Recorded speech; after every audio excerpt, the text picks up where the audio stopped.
नमस्कार, hello money 9। मेरा सवाल है मैं आप सभी का स्वागत है। मैं हूं विपुल सिंह। हर रोज हम सोमवार से शुक्रवार लगातार दोपहर 2 बजे जुड़ रहे हैं आपके साथ और हर रोज एक नए विषय पर बातचीत करते हैं और आपकी तमाम वित्तीय जो समस्याएं हैं उनको सुलझाने का काम कर रहे हैं।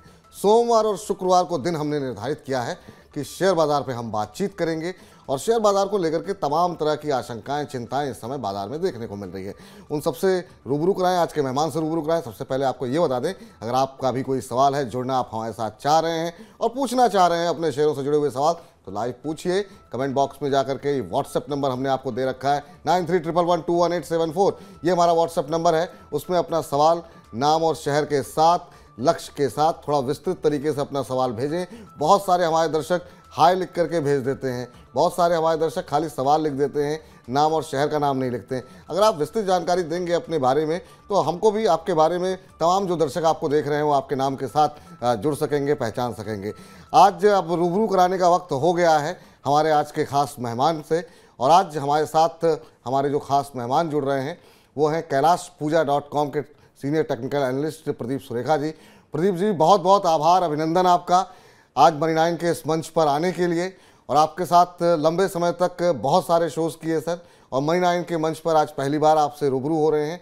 हमारी पहल आपको ये कैसी लग रही है, पहली टिप्पणी आपसे जानना चाहेंगे, उसके बाद फिर शेयर बाजार पे बातचीत करते हैं।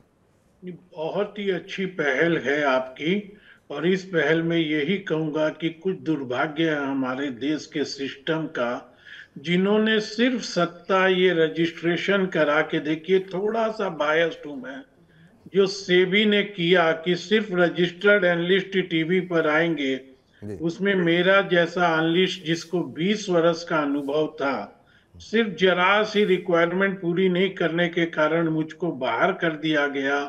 और आज टीवी पर, नेशनल चैनल पर सिर्फ 15-17 लोगों के हाथ में जो सत्ता दे दी गई, तो मैं कहूंगा ये आप लोगों का इनिशिएटिव बहुत अच्छा हुआ, जो उस 15-17 के बाहर निकल के आप लोग मेरे जैसे एनालिस्ट को भी मौका दे रहे हो, और पब्लिक को भी, जनता को भी फिर हम लोगों के अनुभव का फायदा मैं समझता हूं जरूर होगा। जी धन्यवाद सर। और पहला प्रश्न आपसे बाजार को लेकर के। बाजार में अब दो तरह की बातें सामने आ रही हैं। एक तो जो डेली ट्रेडर हैं वो तो चलिए ठीक है, स्टॉप लॉस टारगेट के साथ डेली कुछ ना कुछ मंदी खेल रहे हैं, तेजी खेल रहे हैं। एक वो हैं जो बहुत लॉन्ग टर्म के निवेशक होते हैं। लेकिन बड़ी संख्या में ऐसे हमारे दर्शक हैं जो कि 2-4-6 महीने के लिए, साल भर के लिए, 2-3 महीने के लिए पैसे लगाते हैं, और बड़ी संख्या में आप देख रहे होंगे डीमैट अकाउंट नए खोल रहे हैं। उन लोगों को बाजार थोड़ा डरा रहा है। डरा इसलिए रहा है कि 2023 को लेकर के दुनिया भर में तमाम सारी आशंकाएं हैं। शुरुआत में ही हमने देखा बाजार में जो है एक गिरावट का दौर देखने को मिला। हालांकि आज यानी सोमवार को हमने देखा है कि बाजार निचले स्तरों से अच्छी रिकवरी दिखा रहा है। आपके लिहाज से अभी बाजार में डरना चाहिए, अभी बाजार में खरीदना चाहिए? अगले 2-4 महीने का एक व्यू बनाना हो इस समय शेयर बाजार को लेकर के, तो क्या कुछ सलाह, क्या कुछ आप सुझाव हमारे दर्शकों को देंगे? देखिए विपुल जी, ये सवाल का जवाब तो एक ही लाइन में दूंगा कि अभी बाजार में जरूर थोड़ा डरना चाहिए, वो चाहे लॉन्ग टर्म वाले हों चाहे शॉर्ट टर्म वाले हों। और आजकल देखिए लॉन्ग टर्म के ट्रेडर या इन्वेस्टर बाजार में है नहीं, क्योंकि हम लोग भी जिस तरीके का परोस रहे हैं ना, और आप भी विपुल जी देख रहे होंगे, जैसे पिछले कई दिनों से जो डेटा आ रहे हैं, वो वॉल्यूम जो बढ़ रहा है वो केवल फ्यूचर और ऑप्शन में बढ़ रहा है। तो फ्यूचर और ऑप्शन में तो आप 1 महीने और 1 हफ्ते के ट्रेडर को लाके जमा कर रहे हो, ये वॉल्यूम 1900% बढ़ गया। तो अब जो कैश में काम कर रहे हैं उनकी भी आदत यही हो गई कि महीने 2 महीने 5%, 10% की ट्रेडिंग के लिए मैंने जो अनुभव किया, अभी नए जो आ रहे हैं वो इसी तरीके से आ रहे हैं। उनको बाजार में थोड़ा डरना पड़ेगा, लेकिन डर के साथ साथ ट्रेडिंग अपॉर्चुनिटी बहुत मिलेगी आपको। टेक्निकल, डेरिवेटिव, थोड़े फंडामेंटल का ध्यान रखते हुए आपको खूब टाइट स्टॉप लॉस लगाना पड़ेगा, और अभी कुछ दिन तो बाजार में जरूर डरना पड़ेगा। कुछ दिन बाजार को डरना होगा। आपने तो थंबलाइन दे दी हमारे जो है आज के कार्यक्रम को लेकर के कि अभी जो है थोड़ा सा कॉशियस अप्रोच अपनाइए, थोड़ा डरना होगा। स्टॉप लॉस का जिक्र बार बार किया जा रहा है ताकि नुकसान अगर बाजार गिरता है तो बड़ा ना हो, इस बात का अवश्य ध्यान रखें आप लोग। चलिए सवाल जवाब का सिलसिला शुरू करते हैं। पहले दर्शक के पास चढ़ते हैं और हमारे साथ अशफाक हुसैन साहब जुड़ चुके हैं, मंदसौर मध्य प्रदेश से हमारे साथ जुड़े हैं। अशफाक साहब नमस्कार। नमस्कार सर। कैसे हैं अशफाक साहब आप? बढ़िया। और मंदसौर में कैसा मौसम है? दिल्ली के अंदर और आसपास तो बहुत ठंड हो रही है यहाँ पे। यहाँ तो ठीक है, इतनी ठंड नहीं है। क्या प्रश्न है सर आपका? मेरा प्रश्न एक तो टाटा मोटर्स पे और एक LIC पे। LIC के 4 लॉट है मेरे पास जी, IPO के। अच्छा, तो क्या व्यू रहेगा? और दूसरा? और रुकूं? हाँ, और टाटा मोटर्स? टाटा मोटर्स के 20 शेयर है 438 के भाव। अच्छा, आपने अपने सवाल जो मुझे भेजा उसमें लिखा था कि क्या और शेयर खरीद सकते हैं करंट लेवल पे क्या? हाँ वही, मतलब कुछ और एवरेज करूं या? चलिए, 400 ऊपर की आपकी खरीद है टाटा मोटर्स के ऊपर, अभी 387 के आसपास चल रहा है, एवरेज करना चाह रहे हैं। नजरिया क्या है आपका सर? नजरिया तो शॉर्ट टर्म ही मेरा। चलिए शॉर्ट टर्म, जैसा अभी जिक्र प्रदीप जी कर रहे थे कि बहुत सारे ट्रेडर्स जो हैं वो ज़्यादा एक्टिव हुए हैं, इसकी वजह से वॉल्यूम में इजाफा देखने को मिल रहा है। प्रदीप जी, पहले तो टाटा मोटर्स पे आपकी राय जानना चाहेंगे। इनकी 300-400 से ऊपर की खरीद है, इन स्तरों पे 387-88 के आसपास, क्या इन्हें एवरेज आउट करना चाहिए? पहला सवाल। 480 इन्होंने खरीद बताई है जी, और ये शॉर्ट टर्म ट्रेडर भी बोल रहे हैं, यही थोड़ी सी प्रॉब्लम हो जाती है। 20% ऑलरेडी शॉर्ट टर्म में ही आपने टाटा मोटर में गंवा दिया। अगर आप थोड़ा सा भी टेक्निकल नॉलेज आपके पास रहता तो 460 के नीचे टाटा मोटर कंटिन्यूअसली वीक होते चला गया और अब एकदम अपने इस दौर के एकदम निचले स्तर पर टाटा मोटर ट्रेड कर रहा है। तो देखिए, मैं आपको यही सलाह दूंगा कि एवरेज करने के लिए तो आप टाटा मोटर खरीदिए मत, थोड़ा इंतजार कीजिए। हाँ, अगर आपको ट्रेडिंग के लिए लेना है तो एक बाउंस के लिए आप ले सकते हैं यहाँ पर, जिसमें आप एकदम डिसिप्लिन के साथ 370 का स्टॉप लॉस लगाइए। 410 तक एक बाउंस के अंदर आपको टाटा मोटर 408 410 तक मिल सकता है। तो नीचे वाली होल्डिंग से आपको वहां पे निकलना पड़ेगा, और या उसके ऊपर चलने लगता है तो आप अपने स्टॉप लॉस को आगे भी बढ़ा सकते हो। लेकिन एकदम ध्यान रखिएगा 370 टूटने के बाद और आपके पैसे नहीं फंसे, इसलिए आप नई वाली क्वांटिटी से जरूर निकल जाइए। कोई भी शेयर लें सर तो एक निश्चित सीमा तक जो है आपको उसमें नुकसान बुक करना चाहिए। हम देखते हैं जब मुनाफा होता है लोग 4-5 रुपए लेके निकल जाते हैं, लेकिन नुकसान हम देख रहे हैं कि 480 की खरीद आप 380 के नीचे तक रुके हुए हैं। अब जो सलाह आपको दी जा रही है यहाँ पर प्रदीप जी की तरफ से, उम्मीद करते हैं आप उस पर अमल करेंगे। निमि त्यागी जी हमारे साथ जुड़े हैं, उनसे बातचीत करते हैं अगले सवाल के लिए। निमि जी नमस्कार। नमस्कार सर जी। नमस्कार निमि जी, कहाँ से बोल रहे हैं आप? सर मैं धौलपुर राजस्थान से बोल रहा हूँ। राजस्थान से बोल रहे हैं, चलिए बहुत अच्छी बात है। हाँ, आपने जो प्रश्न पूछा था आपने ये बताया नहीं था कहाँ से बोल रहे हैं। हाँ, क्या प्रश्न है सर आपका?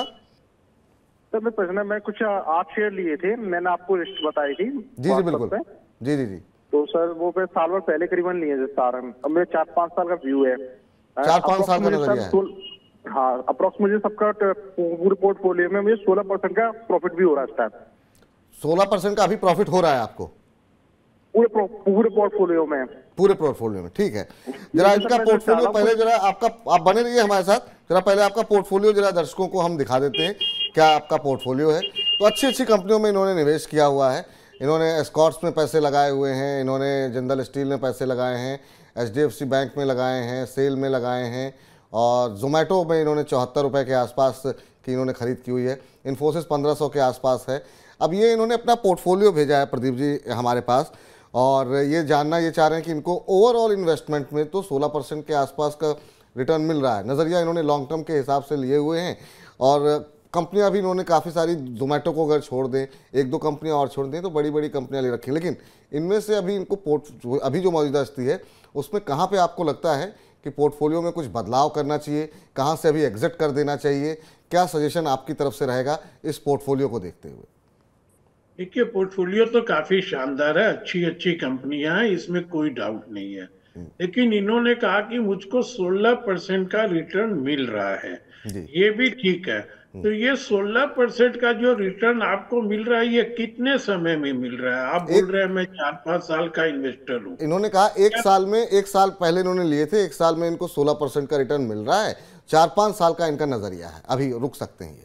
हाँ, देखिए, अगर एक साल में इनको 16% का रिटर्न मिल रहा है तो ये इनका नजरिया बहुत अच्छा है। और इनको रिटर्न इसलिए मिल गया कि इनके पास स्टॉक बहुत अच्छे अच्छे थे। अगर यहाँ ये थोड़ी सी भी लापरवाही करेंगे तो ये इनका 16% जो प्रॉफिट आ रही है ये इनकी कम हो जाएगी। इस पूरे पोर्टफोलियो में मैं यही कहूंगा कि आप सेल और जोमेटो से तो निकल जाइए, जी। इसमें आप बहुत अधिक उम्मीद रखिए मत। और जैसा मैं कह रहा हूं कि अभी बाजार में कुछ समय के लिए डर के साथ काम करना चाहिए। तो आप अपनी ये जो 16% की प्रॉफिट है, जी। इस प्रॉफिट पर आप अपने कंफर्ट जोन का एक स्टॉप लॉस जरूर लगा लीजिए, क्योंकि आने वाले समय में ये स्टॉक भी थोड़े से डिक्लाइन होंगे।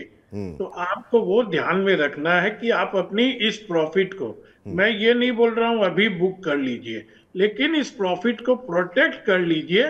वो आप 12%, 13%, 11%, जहां आप कंफर्टेबल होते हैं वहां पर आप अपनी इस प्रॉफिट को जरूर एक बार लॉक करके स्टॉप लॉस रखिए। ऊपर के 4-5 स्टॉक आपके वाकई काफी अच्छे हैं। इनमें से कोई ऐसे शेयर हैं जिसपे आप कहेंगे कि नहीं, एवरेजिंग भी करनी चाहिए, अगर बाजार गिरता है तो कुछ और खरीद लेंगे? अभी आपको लगता है कि प्रॉफिट मिल रहा है 12-13% के आसपास, इनको अपना एक बार प्रॉफिट बुक कर लेना चाहिए, बाजार गिरता है दोबारा एंट्री कर ले, क्या सलाह है? प्रॉफिट मिल रहा है, उसी को अभी लॉक करना है ना। फिर अगर एवरेज ही करना होगा, इसका मतलब जब इनका पोर्टफोलियो लॉस में आ जाएगा तब ये एवरेज करेंगे। तो हम इस प्रॉफिट को लॉस में क्यों कन्वर्ट करें, मैं यही कहना चाह रहा हूँ। एवरेज तो विपुल जी हम जब करेंगे जब हमारा पोर्टफोलियो लॉस में आने लगेगा, तो हम पहले ही लॉस में क्यों आने दें। उसीलिए हम प्रॉफिट को प्रोटेक्ट कर लें और उसके बाद फिर नीचे हमारे पास पैसे हो तो हम कुछ रिशफल कर लेंगे पोर्टफोलियो। ठीक, बिल्कुल अच्छी बात, बिल्कुल अच्छी बात। तो निमित जी, आपके लिए सलाह ये है कि 16% का आपको अभी प्रॉफिट मिल रहा है, ये बात अच्छी है कि आपका नज़रिया 4-5 साल का है, लेकिन प्रदीप जी का कहना ये है कि अभी 16% मिल रहा है, इसको आप प्रोटेक्ट कर लीजिए कि 12-13% तक कम से कम जो है, इससे नीचे अगर हमारा नुकसान होता है, इससे नीचे आपका मुनाफा गिरता है तो आप अपना पूरा मुनाफा बुक कर लेंगे। दोबारा बाजार में चूंकि बहुत सारी आशंकाएं हैं, बाजार में आपको दोबारा मौके मिलेंगे तो आप चाहेंगे तो दोबारा इन शेयरों में एंट्री कर सकते हैं। उम्मीद करते हैं कि आप अपने उत्तर से संतुष्ट होंगे। चलिए मोहम्मद आसिफ साहब से बातचीत करते हैं, हमें अपना उन्होंने सवाल भेजा है। आसिफ साहब नमस्कार। नमस्कार सर। नमस्कार सर, कैसे हैं आप, कहाँ से बोल रहे हैं? हम डिस्ट्रिक्ट हरदोई यूपी से बोल रहे हैं सर। हरदोई यूपी से बोल रहे हैं, अच्छा अच्छा, बहुत अच्छी बात है। और ये बताइए क्या प्रश्न है आपका, क्या कुछ पूछना चाह रहे हैं आप? हम क्यूपिड रबर्स के 100 शेयर लिए हैं 283 रुपए में। 283 पे लिए हैं आपने? हाँ। और क्या मतलब क्यों लिए हैं क्यूपिड? किसी ने बताया था, खुद रिसर्च किया आपने? ये मैसेज आया था टेलीग्राम चैनल पे तो इसी लिया था। ये सर हमारा एक खास कार्यक्रम है, सुन लीजिए पहले बात, एक खास कार्यक्रम हमारा जागते रहो, और उसमें हम यही बताते रहते हैं कि कैसे आपको अलर्ट रहना है। पैसे आपके हैं, टेलीग्राम, व्हाट्सएप या किसी ने कह दिया, उसके कहने पर आप नुकसान मत उठाइए इसका, क्योंकि पैसे आपके हैं और जो कह रहा है हो सकता है उसने लोअर लेवल पे लिए हों और आपको माल चिपका के चला जाए। आप रिटेल निवेशक जो हैं वो हमेशा अक्सर बड़ी संख्या में हम देख रहे हैं इंस्टाग्राम, टेलीग्राम में लोग जो है काफ़ी कंगाल हो रहे हैं, लोगों के साथ बहुत सारी धोखाधड़ी हो रही है। तो इन तमाम चीज़ों का ध्यान रखिए। और जैसे हम जागते रहो में लगातार हमने स्पेशल एक खास शो किया था, आप चाहेंगे तो मनी 9 ऐप पे जाकर के देखिएगा, और उसमें हमने बहुत डिटेल में डिस्कशन किया। ये टेलीग्राम के मैसेज सेबी के नियमों के खिलाफ हैं और सेबी इन पर अब सख्ती की भी तैयारी कर रहा है, लेकिन आप लोगों को अलर्ट रहने की आवश्यकता है। लेकिन इस पर सवाल ले लेते हैं। 100 शेयर 283 रुपये के भाव पे, प्रदीप जी आपकी राय? देखिए, ये जो अभी कहा सुनी की बात आपने कही, ये बात तो आप ठीक ही है कि अभी टेलीग्राम, इंस्टाग्राम, फेसबुक, ये सब पे यही हो रहा है। लेकिन जैसा कि आपको विपुल जी मैंने शुरू में भी कहा जी कि बाकी चैनलों पर भी रजिस्टर्ड की गारंटी भी कौन ले रहा है। सेबी ये बोल रही है रजिस्टर्ड से काम कीजिए, हम जरूर करेंगे, हम रजिस्टर्ड से ही काम करेंगे। हमको ये भरोसा तो मिल जाए कि रजिस्टर्ड से हम कमाएंगे नहीं, चलो वहां तक भी ठीक है, रजिस्टर्ड से हमारा नुकसान नहीं होगा, इसकी गारंटी कौन देगा? बिल्कुल सही। यही कारण है कि ये जो पब्लिक जो नई आ रही है ना विपुल जी, ये सब इन्हीं टेलीग्राम, फेसबुक, व्हाट्सएप, इंस्टाग्राम में फंस रहे हैं। और कोई उपाय नहीं है, खैर इनका कोई है भी नहीं, और आपको खुद को अपने पैसे बचाने होंगे। मैं इस स्टॉक के बारे में कुछ भी नहीं जानता हूँ, नाम भी पहली बार सुना हूँ, फंडामेंटल जानता नहीं हूँ। अभी तो शायद आपका लक अच्छा है कि आप प्रॉफिट में है, जी। तो आप अगर इससे निकलना चाहें, जहां से खबर मिली आप फिर से वेरीफाई कर लीजिए। 300 के ऊपर चलेगा तो थोड़ा मोमेंटम आ सकता है, और 250 के नीचे आपका ये ट्रेड और अच्छे से नुकसान में आ जाएगा। तो ये सुनी सुनाई खबर मैं खूब ईमानदारी से बताता हूँ, मैंने इस स्टॉक का नाम ही अपने 22 साल के कैरियर में पहली बार सुना, तो तो बहुत क्यूबिक रबर में जिम्मेदारी आपके लिए से सलाह ये है कि अगर जिस किसी ने भी कहा चलिए अभी आप नुकसान में नहीं है, 300 के ऊपर चलता है तो आप निकल जाइए, और अभी भी अगर आप प्रॉफिट में हैं तो निकल जाइए। बहुत सारे शेयर हैं सर, और जो है उस पर अगर आप रिसर्च करके और किसी फाइनेंशियल प्लानर से बात करके, और जैसे कि प्रदीप जी जैसे लोगों से सलाह मशवरा करके अगर आप खरीदेंगे तो कम से कम आपके पैसे सुरक्षित रहेंगे, बड़ा नुकसान नहीं होगा। ये अगर 250 के नीचे गया तो प्रदीप जी कह रहे हैं बड़ी गिरावट की संभावना है। महेंद्र जी का प्रश्न यूट्यूब पे आया है, जरा हम चाहेंगे कि उनका प्रश्न दिखाया जाए, और समय चूंकि अब कम बचा हुआ है तो फटाफट कार्यक्रम को समेटते हैं। नायका के शेयर हैं 100 शेयर 155 रुपये के भाव पर इन्होंने लिए हुए हैं। महेंद्र शर्मा जी ने यूट्यूब पे सवाल पूछा है। नायका पे भी लोगों ने काफ़ी ज़्यादा जो है हाथ जलाए हैं, बहुत सारे सवाल हमारे पास हर चौथे पाँचवें दिन आते रहते हैं नायका के ऊपर। हालांकि बहुत पुरानी लिस्टिंग नहीं है प्रदीप जी, बहुत ज़्यादा चार्ट्स तो आपके पास अवेलेबल नहीं होंगे, लेकिन फिर भी जितने अवेलेबल हैं उसको देखते हुए नायका पे आपकी राय। देखिए, ये न्यू एज बिजनेस के जो भी स्टॉक उस पीरियड में लिस्ट हुए थे, नायका, पेटीएम या दो चार और नाम अभी जेहन में नहीं है, वो सारों का परफॉर्मेंस आप प्राइस में देखिए तो ऊपर से 60-70% चले गए। और अभी भी मेरे को तो नहीं लगता है कि इन स्टॉक में वो भाव तो छोड़िए, यहाँ से भी ये स्टॉक 20-25% भी, हाँ कोई खबर में कोई झटके में चल जाए तो अलग बात है, नहीं तो कोई उम्मीद नहीं है। तो मैं तो यही सलाह दूंगा, देखिए ये गलती हो गई, गलती से पीछा छुड़ा लीजिए। अभी भी ये सब कंपनियां नुकसान में चल रही है, कब तक चलेगी? ये जोमेटो, नायका, पेटीएम, कोई इसके अंदर में मेरे को तो ऐसा कुछ नहीं लगता है। आपका बड़ा नुकसान है तो थोड़ा इंतजार कीजिए, उछाल में निकल जाइए, और नहीं तो निकल जाइए। नुकसान तो पूरा इन स्टॉक में शायद किसी का होगा, ऐसी उम्मीद मैं तो नहीं कर रहा। चलिए, तो अब आपके लिए सलाह आपको मिल गई है, उस पर आप अमल कीजिए। एक जगह गलती हो गई है, आगे से मत दोहराइएगा। चलिए, भूषण जी हमारे आज के आखिरी दर्शक कब जुड़ने वाले हैं हमारे साथ। भूषण जी नमस्कार। नमस्ते सर। नमस्ते सर, बताइए क्या प्रश्न है सर आपका, कहाँ से बोल रहे हैं आप? जी, मैं रत्नागिरी महाराष्ट्र से बोल रहा हूँ। महाराष्ट्र से बोल रहे हैं, रत्नागिरी से। बहुत बहुत स्वागत है सर आपका, बताइए क्या प्रश्न है आपका। जी, मैंने सेल परचेस किए थे मार्च 2022 में जी। और 125 रुपए में 125 क्वांटिटी। अच्छा अच्छा जी, कितने समय के लिए होल्ड कर सकते हैं सर आप इसे? नहीं, अभी उसको तो मैंने लॉन्ग टर्म के पर्पज के लिए रखा था जी। तो लेकिन अभी तक कुछ उसमें ज्यादा तो मूवमेंट, क्योंकि लेने के बाद अभी तक वो शायद अभी 70-80 ऐसा कर रहे हैं। जी जी जी। तो वो आपने जब खरीदा ना, कंपनी अच्छी है, लेकिन आपने जब खरीदा वो टाइमिंग सही नहीं रही, और उसके बाद से जो एक पूरा साइकिल जो है पूरा चेंज हो गया, और पूरे ओवरऑल मेटल सेक्टर में ही डिमांड इंटरनेशनली जो है वो घटती हुई दिखाई दी है। उसकी वजह से मेटल शेयरों की पूरी बुरी तरीके से दुनिया भर में पिटाई हुई है, भारत में भी पिटाई हुई है। तो ये कारण रहा, जिसका जिक्र भी हम टाटा स्टील में भी कर रहे थे। लेकिन इन लेवल्स पे क्या करना चाहिए आपको, वो पूछ लेते हैं प्रदीप जी से। प्रदीप जी, आप क्या कुछ सलाह देंगे इनको? देखिए, पूरे मेटल पे विपुल जी हम लोगों ने अभी बात की, उसमें टाटा स्टील, यूरोप और चाइना, और एक पोर्टफोलियो में तो शायद ये था 97 के आसपास का था, तो मैंने कहा उससे एग्जिट ही कर जाइए। तो ये आप जो 125 का इस उम्मीद में लेके रखे हैं कि 125 के भाव आ जाए, तो ये भाव मेरे को सेल में बहुत अधिक या बहुत जल्दी से आते हुए नहीं लग रहे। जी। इससे बेटर होगा आप कोई भी उछाल में इससे निकलिए, और आप इस पैसे को वेदांत में लगा लीजिए, अगर आपको इसी स्टॉक में रहना है। देखिए, गिरने के लिए वेदांता भी गिर सकता है, लेकिन वेदांत में आपको एक फायदा होगा कि अगर ये गिरेगा भी तो जोर से रिकवरी आएगी। और सबसे बड़ा एडवांटेज इस सेक्टर में वेदांत के लिए मैं समझता हूँ, हर क्वार्टर में बहुत हैंडसम डिविडेंड दे देता है, तो आपका लॉस तो डिविडेंड से ही पूरा हो जाएगा। तो आप वेदांत में चले।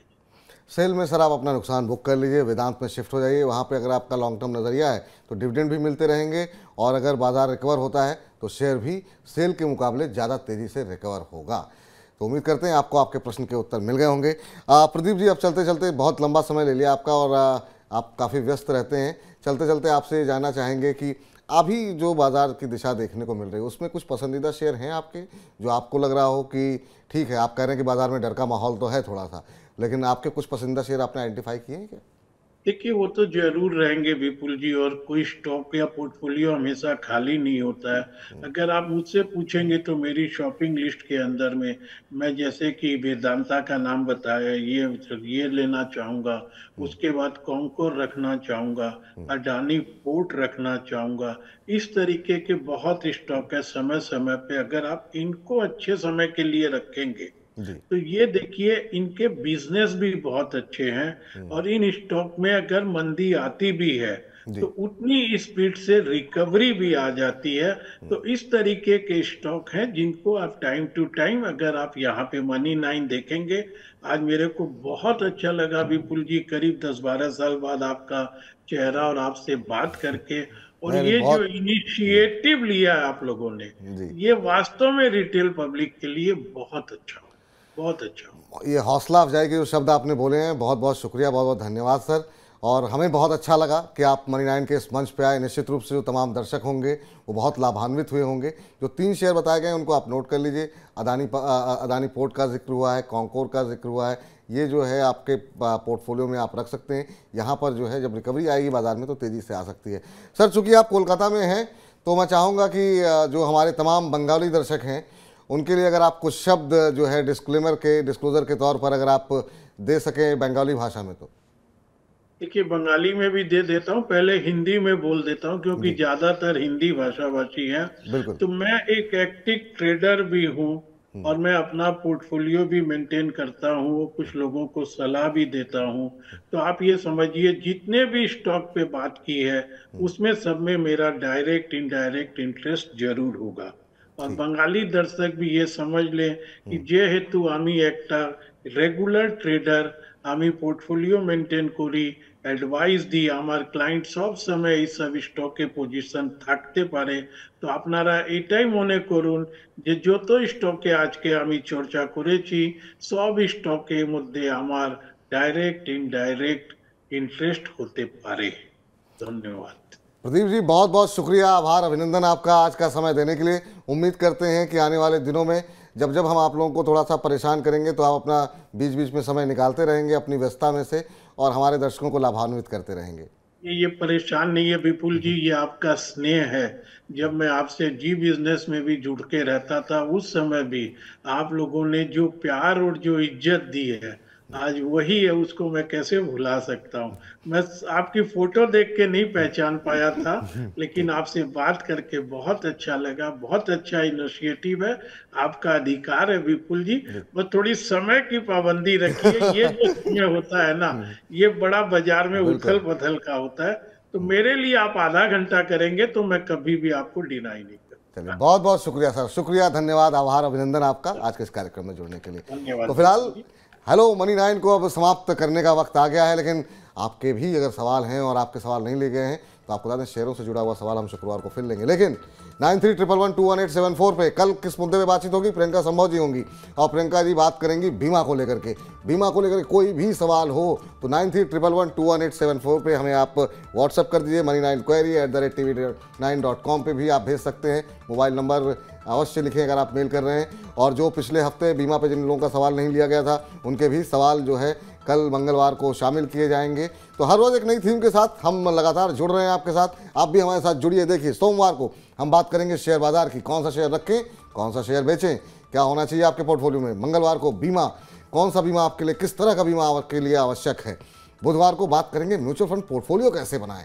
थर्सडे को यानी गुरुवार को हम बातचीत करेंगे पर्सनल फाइनेंस से जुड़े हुए हर सवाल का उत्तर आपको दिया जाएगा। और शुक्रवार को एक बार फिर से हम बात करेंगे शेयर बाजार की कि कहाँ जा रहा है आपका पोर्टफोलियो। तो हर एक दिन अलग अलग नए नए विषय पर हम करेंगे बातचीत। तो लगातार हर रोज दोपहर 2 बजे जुड़िए हमारे साथ। और 2 बजे ही क्यों, वित्तीय आपकी जो समस्याएं हैं उनको सुलझाने के लिए हम तमाम खास कार्यक्रम बना रहे हैं।